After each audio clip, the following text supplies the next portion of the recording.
என்னுடைய வீட்டிற்கு காவல்துறை வந்தார்கள். அவர்களை கடந்து ரயில் நிலையம் சென்று ரயில் நிலையத்தில் டிக்கெட்டு வாங்கி கொள்ளும்போது காவல்துறை புலனாய்வு பிரிவை சேர்ந்தவர்கள் என்னிடம் எங்கே செல்கிறேன் என்று கேட்டார்கள். நான் விருதுநகர் செல்வதாக சொல்லிவிட்டு அவர்களிடம் கடந்து சென்று விட்டேன். மீண்டும் அந்த இடத்திலிருந்து நகர்ந்து ரயில் வரும் வரை மறைவிடம் சென்றேன். சிறிது நேரத்தில் ரயில் வந்தது.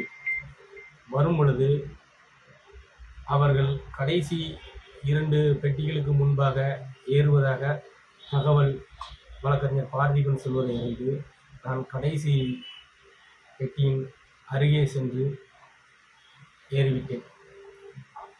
அதன் பின்பு அங்கே காவல்துறையினர் யார் இருக்கிறார்கள் என்று பார்த்தால் அங்கேயும் மறைமுகமாக புலனாய்வுத்துறை இருந்தார்கள். அவர்களிடம் என்னை அறிந்து கொள்ளாமல் அல்லது மறைத்து பின்னாடி வந்து சிறிது நேரம் கழிப்பறைக்குள் ஒளிந்திருந்தேன்.